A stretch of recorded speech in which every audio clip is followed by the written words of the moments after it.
Good day. It is different because it's not really morning, it's not afternoon, it's very much middle of the day that I'm heading out there. But welcome to another episode of Tandatula Sofa Safari with myself, Chad, and well done on surviving the first week of 2021.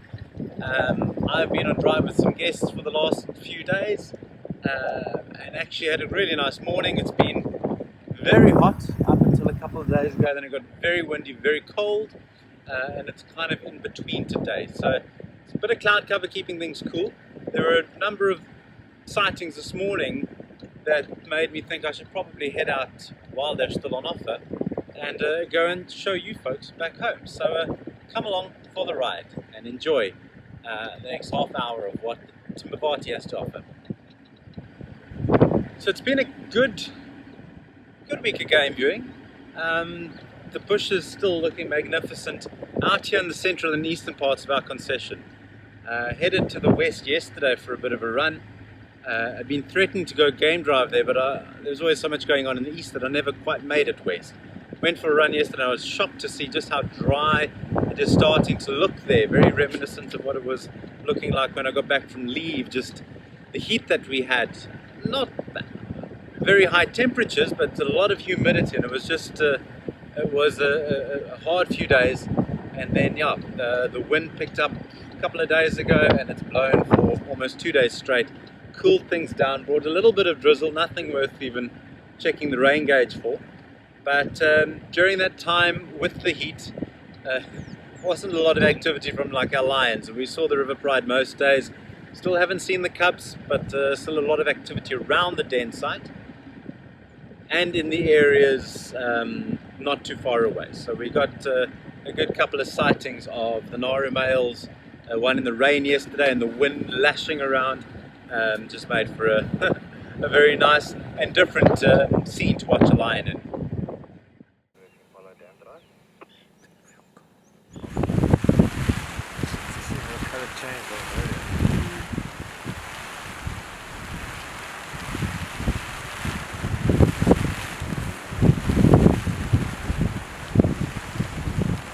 We also had a couple of good leopard sightings, mostly from Thumbela.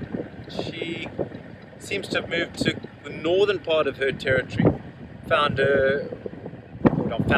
to see her one day after she'd been found not far from our starbed. She was lying in a thick bush. You could literally not even see a spot. We sat for about 20-25 minutes till she popped out. Followed her, she walked down the road scent marking, and then went and scent marked the trees and posts of our starbed, our sleep out platform, which was very, very cool to see. We're about to check into our starbed. Just have a visitor in front.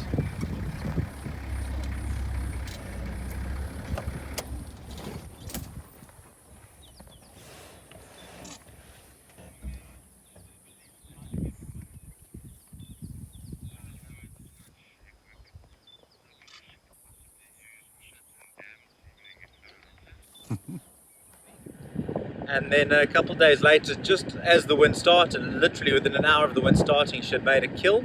And in the morning, Scotch had seen the cub briefly, so he knew where she was going to go back to retrieve the cub. Watched her there calling for the cub, didn't come out, but the next morning when we went back to check, she was in that area. She had made another kill in the wind, this time a duiker, and was there with her cub.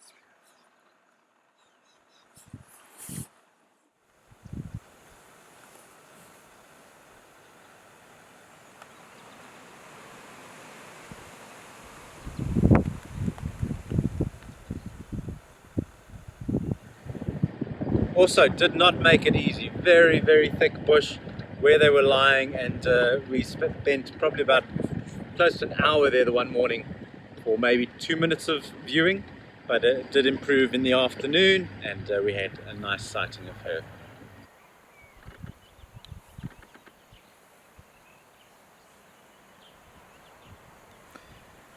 Maybe looking for entrails covering over them.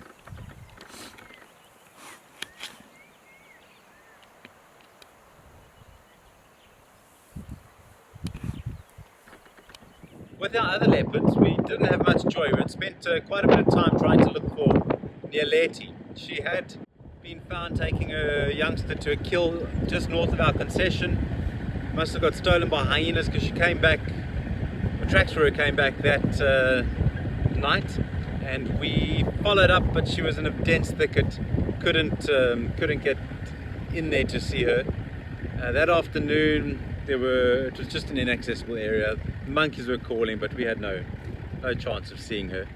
Tracked her the next day for many kilometers before we lost the trail. Someone else picked it up, and it was absolutely mind-boggling how far she'd walked. Just have some zebras over here. How far she'd walked, and then after a bit of rain, the tracks were seen going to fetch the cub, the youngster, taking him back to another kill. And yeah, some very good tracking efforts from our colleagues led to us finding her and him, and had a lovely sighting of them with their impala kill, or resting near their impala kill. Also had a fair number of elephants, not as many as usual. I think we actually did do a day without seeing an elephant with my guests, but the most magnificent thing was just seeing these creatures in this summer environment, especially when the storm clouds were used as a backdrop. As the sun broke through, it was, no matter what you saw, even if you saw nothing, it was just beautiful driving around. So really happy with what we got to see in these landscapes.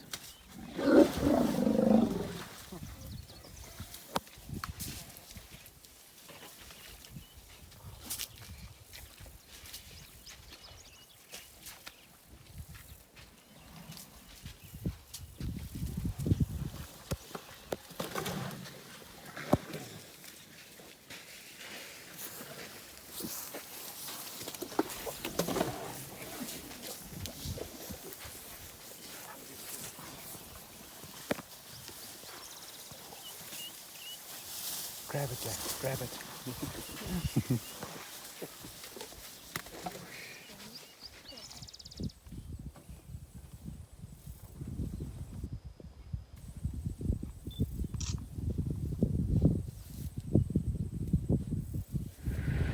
And besides that, it was a good week. Some buffalo bulls most days, resting in the mud wallows, especially during those hot couple of days that we had. We had some good rhinos. General game was fair. Some nice big groups of giraffe, and not as much wildebeest and zebra activity in the east like we normally find, no doubt due to the presence of the lions. But once the weather started cooling, we started seeing more and more of them. So yes, it was a good week, but we're going to go now and see if we can catch up on some of these sightings that I mentioned, because a couple of them are still active. So yeah, let's head on out there and see if we can catch up, mostly with spots. Talk about our summer scenes, but as I look to my left at the snorting wildebeest, there's something else over there. Some baby warthogs. Don't run away. So yeah, a little sounder of warthogs. I'm not gonna lie, I'd kind of forgotten about baby warthogs, because if you forget about warthogs, I'm sure you would have noticed they don't appear very often in our Surf Safari series. And I won't lie, they don't actually appear very often in our safaris. Now that I think back to the guests that I've just had, I don't know if we actually saw any warthog. They are around, just not very common. Conditions are good for them, they should be more abundant, but I do think that the long grass that we've had, not only now in summer but throughout the winter, does take them out of view from us and make them a little bit more difficult to find. But those are the first baby warthogs I've seen this year. They are summer breeders, and they are very tiny. These ones not newborn, maybe a week or two old, but definitely going to take the prize in the cuteness stakes. Unfortunately, that does kind of get lost as they get older. These warthogs have pretty big litters, normally between 4 and 6 piglets. When you're having that many babies, you're usually expecting to lose a fair number. So put a lot out there and hope that, by law of averages, at least one of them is going to survive. But we hope that these little guys are going to make it and help increase our warthog population here in the Timbavati. Anyway, back to the summer landscape I was trying to record earlier. Beautiful scene with this herd of impalas out grazing, dwarfed by the big leadwood and boerbean trees on the left and right respectively. It's been a tough few days for these prey species, so I'm sure they're quite happy that the wind is dying down. I mean, we definitely saw the effects that the predators have on them during the windy conditions, with the number of kills being found. But now, calm is slowly returning to the Timbavati. Right, got a bit of a high-speed chase going on here. A pair of leopard tortoises. Oh, he's not so happy I'm here. But on the right, here's a he, and she is a she. Oh, I'm sorry, I ruined their honeymoon. Normally you find the males being much smaller than the females. Females are larger due to their egg-laying responsibilities, but in this case it looked like the male was trying to chase down quite a young female. So she's disappeared and he's wandering off, probably to go look for something else. I'm sorry, guys.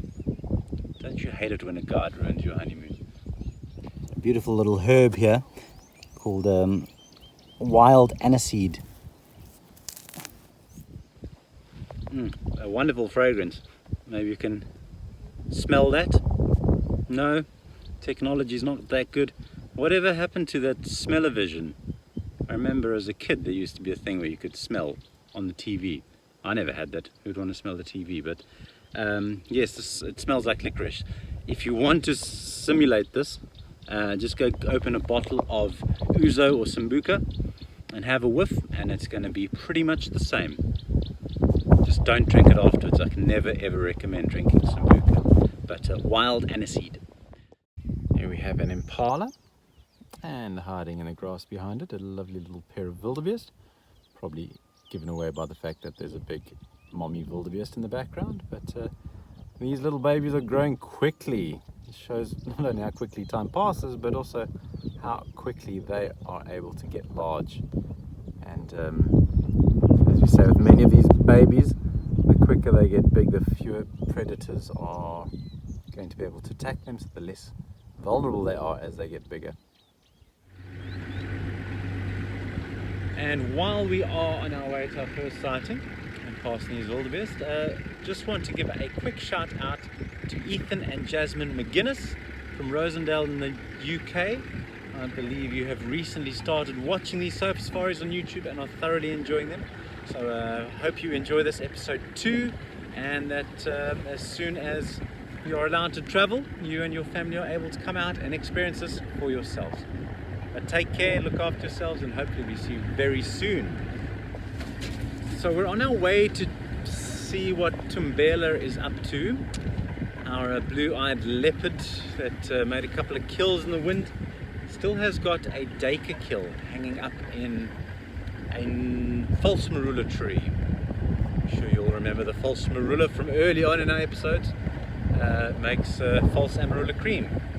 No, it doesn't. It just looks very superficially similar to the marulas. But she has got an impala, a duiker hanging up there. I've arrived where the kill is. Thumbela did have it up in this tree, up in that false marula, but she has taken it down, I'm sure for the cubs to feed. Has now got it hidden in this thicket on the ground here. But no sign of her or the cub yet. The area surrounding here is just so dense and so thick that they could be sleeping under any one of these bushes in this long grass and you're not going to see them. Well, that is devilishly unfortunate. Thumbela's hiding. The name means hide. Living up to that. But I don't think they're far. The kill's there, as you can see, but it's so thick. They're probably lying in there. I'm not going to go driving around. If they're not out in the open, you're not going to get to see them and film them. So we'll carry on and maybe swing back past there a little later. I'm hoping for an improvement, but let us go try check on our next sighting, another kill from the wind. Not Nyeleti and her son, but this morning we found, and I say we, Jack found one of the river pride lionesses, the mother of the cubs, with a baby zebra.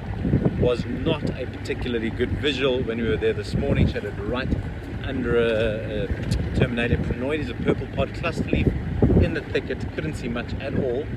Not expecting it to have changed too much, but let us go and have a look. And the last of our summer migrants is here. The southern carmine bee-eater is what you're seeing sitting on the ground there. Beautiful, beautiful birds. There's a number actually perched out on this sodic site. Try to find some in the trees, but they were spotted occasionally just before New Year, but in the days, a couple of days before New Year's, they really came out in force rather than just having one or two. You had proper flocks of them. Good to see them that they've made their final stop of their three-stage migration here in the northern part of South Africa. No prizes for why it is called a carmine bee-eater with that beautiful colour. So the carmine pink paired with the beautiful aquas, the blues.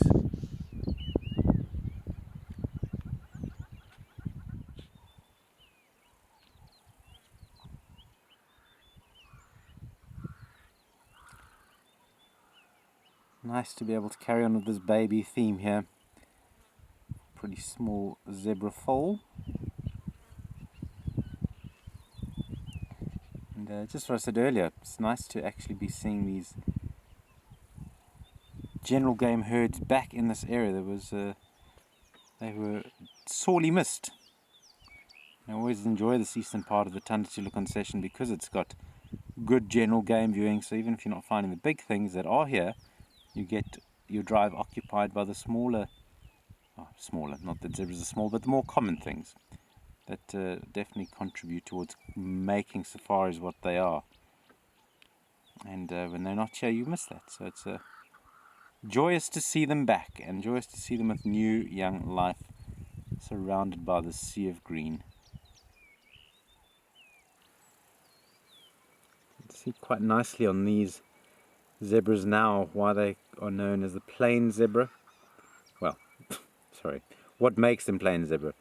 But it's those shadow stripes that are found on the rear end of the zebras, and the shadow stripe is a fainter, slightly opaque stripe that is found between the bold stripes in the back. If you go to East Africa where they have the Burchell zebra, you won't find those shadow stripes, but there's a lot of variation. We all know that zebras have unique stripe patterns. Each individual is uniquely patterned, just like our fingerprints. And you can even get to see that here, where individual on the right has very pronounced shadow stripes, but this one on the right, sorry, the other right, my left, has very, very faint, almost non-existent shadow stripes. Alright, we are approaching our next sighting. Let's see if we have any better luck here than we did at the previous one. Well, the two previous, we saw zebras. There's a tree, it's a bush more than a tree, that is a purple pod cluster leaf, Terminalia prenoides. We have discussed these before with their smelly flowers, their purple pods and their density that they grow in on our gabbro soils, and that's where we are now. It's relatively open around it, but hidden in here, and you won't see it because I can't even see it with binoculars, is a lioness and her zebra kill, a zebra foal that she managed to catch during last night or early hours of this morning. There we go. This awesomeness, brought to you by Chad, is a belly of a lion sleeping in the long grass. Her head is behind there. That's a bit of her neck you can see. But yeah, not amazing. And behind that long grass,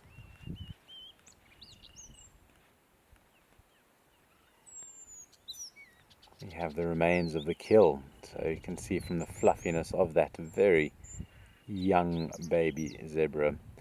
When we found it this morning, the zebra was actually about 40 meters away, all standing very peacefully. Drove past, can't see anything from the other side, and then Jack, like a teacher who seemed to have eyes in the back of his head, swung his neck round and said, "Lion." Like, how on earth did you even think to look there? He said, no, he saw movement, but yeah, it just blew me away. I don't know how you see movement when you've already driven past. Now, I came here not expecting a great deal, at least not from a feeding point of view and action point of view, but I was coming in the hope that perhaps she would head towards the den. Now, if she were to go, suddenly get up and realize, oh, I have babies that need feeding, we probably wouldn't follow her straight back to the den site. We'd follow her to a point. She hasn't introduced the cubs to us yet. It's her decision. When she brings them out, then we will view them, but until such a time, we do not drive off-road in the vicinity of the den. Yawning quite a bit. She may get up, either go feed or get up and go back to the cubs. Quite the opposite of me. When I yawn, I'm about to go horizontal, not not get up and do something.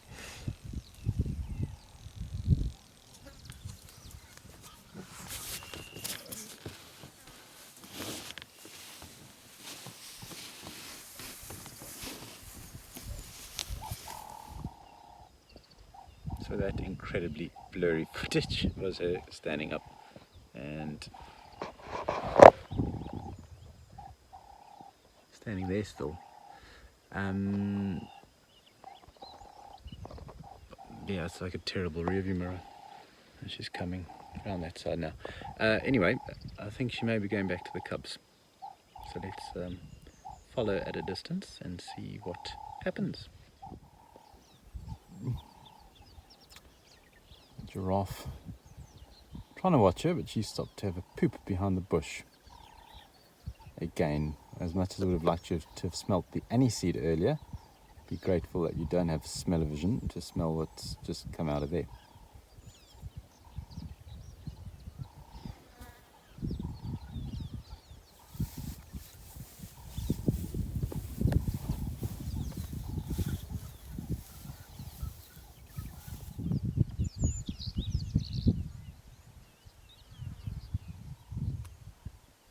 Another amazing thing is when she leaves this, she'll know where the cubs are. She's been backwards and forwards there for several weeks now. But how does she remember which bush she left her kill under and come straight back here when she's done? Well, I guess now it's easy. She's following a road, and she did literally store it 3 meters off the road, but other times, that's what I'm talking about. So I find this mothering instinct a pretty remarkable feature of wildlife. You know, we've got a first-time mom. There's no manuals, there's no classes, there's no YouTube videos to go look at to see what you have to do. It just comes instinctively to her to raise these cubs, where to hide them, when to go feed them, and yeah, so far it seems like she's doing a good job. Still don't know how many she has got, but we'll see where she goes and evaluate it.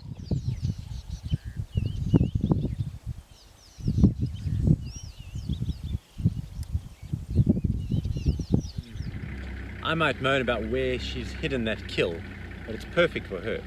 In the thicket like that, no vulture's going to spot it. No vulture's even going to see her activity to come and investigate, because if a vulture comes down and investigates, any hyenas in close proximity or any other predators are going to come and investigate too, which means that when she leaves her kill, unattended as she's done now, they have a chance of coming in and stealing it. But it remains safe, well hidden in the thicket now, and when she returns it will still be there. Probably also waited to midday to go to the den when the chances of other predators being active is also lower. The chance of her being followed back to the den is much lower too.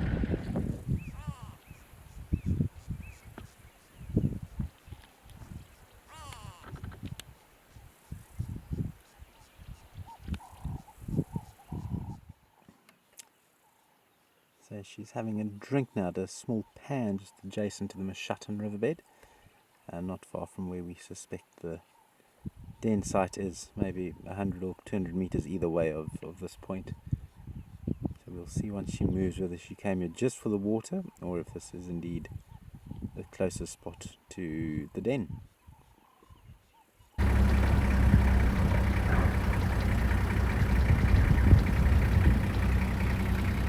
There they are. There she is.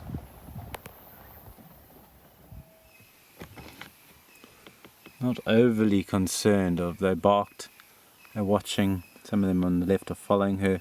Make sure she disappears, but they can probably see from her behavior that she's just not interested in hunting. Alright, anyway, she's going back to the original den site. So my hope that it was going to be in a spot by the road where we could see the riverbed is not going to happen.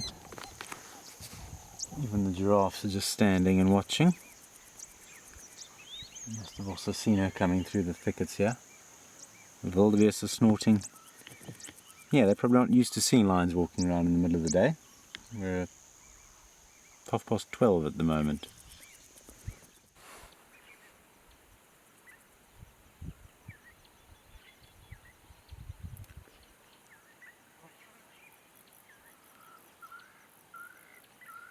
It's been a while since I filmed giraffe, and particularly some young male sparring, even though it's something that they seem to do all the time. Not dominant males, so when you see bits of play or bits of fighting like this, it's more play, improving technique, and maybe establishing informal hierarchies rather than necessarily actual dominance hierarchies. No, that's only going to take place between the big mature bulls, the dark ones with the large sized nodules on their head, heavier skulls, much better fighting weapons. But as you can see from this, sometimes even the play can get a little bit feisty.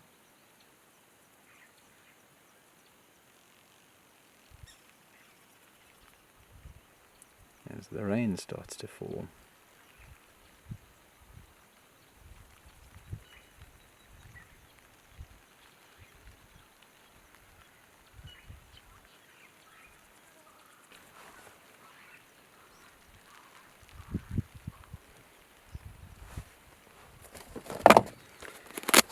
Now you won't see the rain, it's very light, but you'll probably hear it.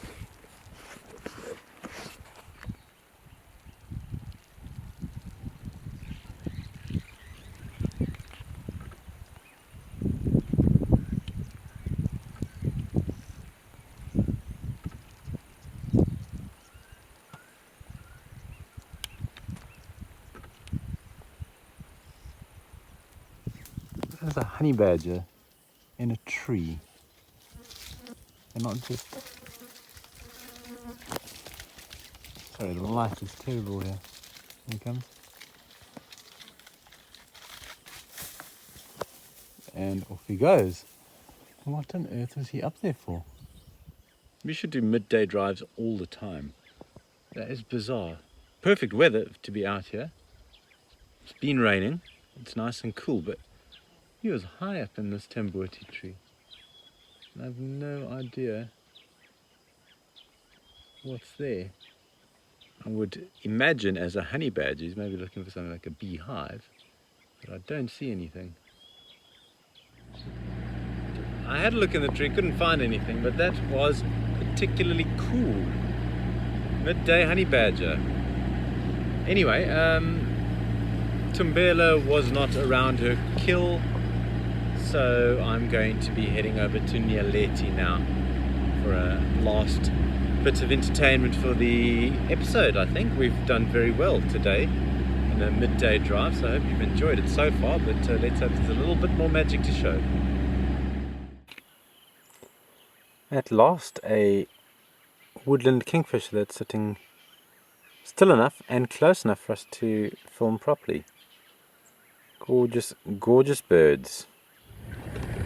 It's one thing I love about weathermen, how you can be so terribly wrong on a regular basis and still get a Christmas bonus.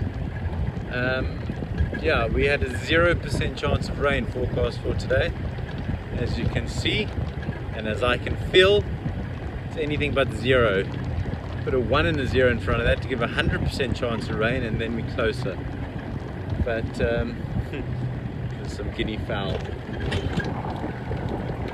soaking up the water. We're almost at the leopards. I'm just a bit worried that they're going to be hiding away from the rain, but we can only go and look and see.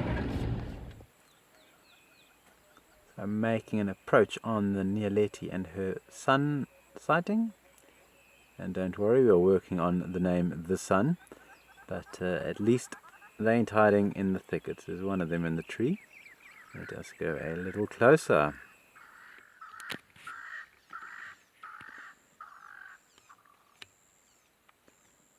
So, the unmistakable face of Nyeleti. That droopy right eyelid and a distinct look of discomfort on her. What do we do when we feel uncomfortable? We sleep it off. They're no different. And if we look a little bit behind her, over there, we shall see the remains of the kill. Not quite sure where her son is yet. He's going to be around. So, took a while, but there's Nyeleti resting. And if we come down to the bush below, we have her son. Just using a little raisin bush to get out of the bit of rain. Probably not the worst. Going to help him cool down. You can see panting very heavily.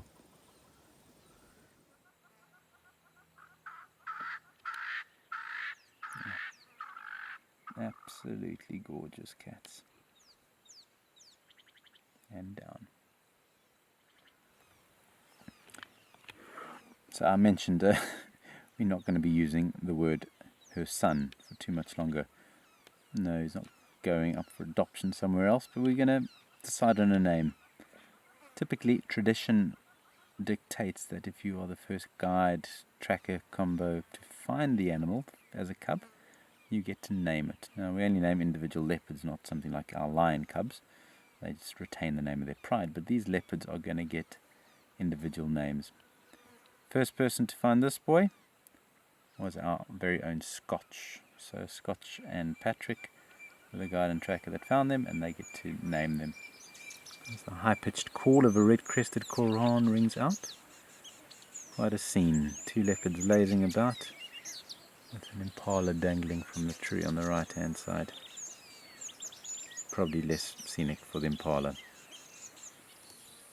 As we sit and wait for him to go up the tree, you can actually see very nicely on this marula tree, not a false marula this time, that all those little orange spots are where the leopard's claws have dug into the trunk and ripped off some of the outer bark as the leopards have jumped up. Oh, as I was leaving, she decided to come down the tree. Needed a poo. Almost a look of relief on the face.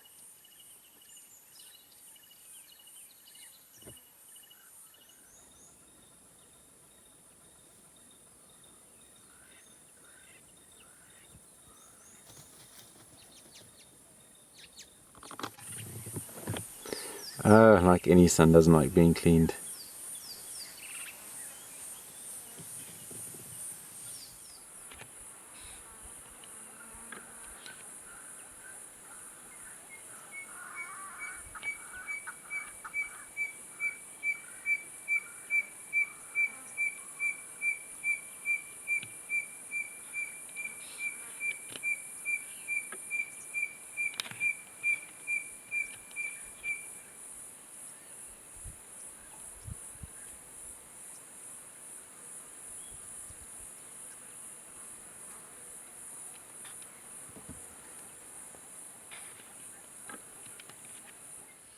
Alrighty, I'd been about to go. I'd actually already recorded my message saying goodbye.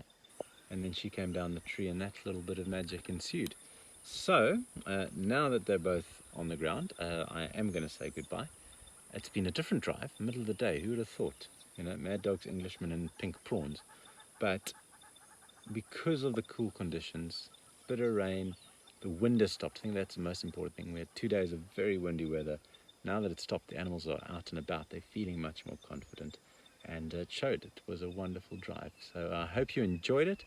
But please be sure to tune back again next week for another installment of Surf Safari. But until then, look after yourselves, take care, stay safe, and we will see you again very, very soon. Cheerio.